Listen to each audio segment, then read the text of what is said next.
Tonight, on Closer Look, a Barrie fraudster has been ordered to pay restitution to his Ponzi scheme victims.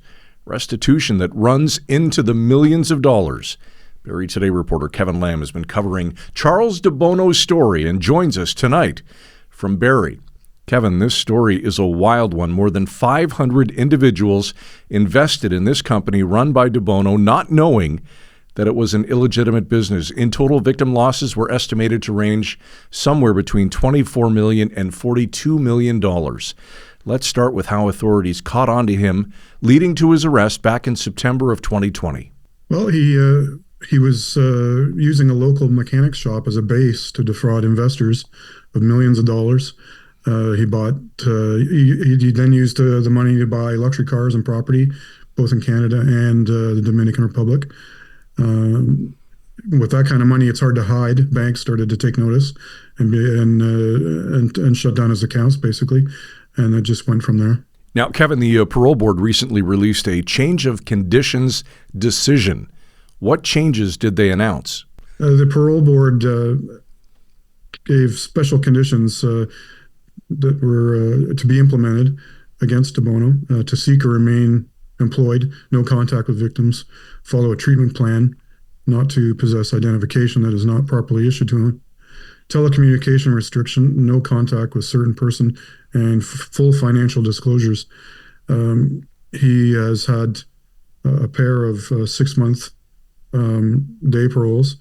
The last one apparently hasn't gone too well because the job search efforts were too narrow, too restrictive, and too passive. That was one example, and so this is why this has been implemented. You mentioned contact with past victims, Kevin. Have any of the victims of DeBono's Ponzi scheme spoken out since his sentencing or the parole decision? Not to my knowledge, no. It's been fairly quiet, I think.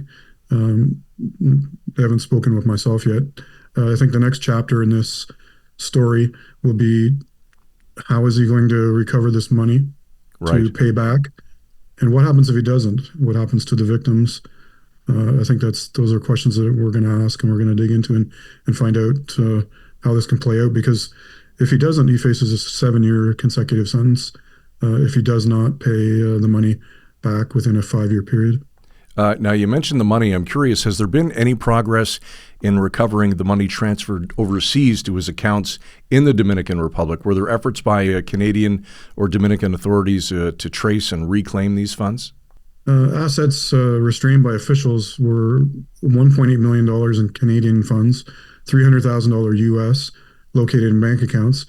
Bank drafts as well as assets from real estate sales were seized, but it just pales in comparison with the overall amount of upwards of $27 million total. Yeah, it's crazy. And given the scale of that amount, Kevin, and the restitution orders, how realistic is it that he can repay $27 million through employment? I haven't been able to do that myself. I would like to, but that kind of money, but from regular work. But realistically, I can't see it. Especially within a 5-year period of being released, and it's going to be an uphill battle for him. That might be the understatement of the day. Barrie Today reporter Kevin Lamb on tonight's Closer Look.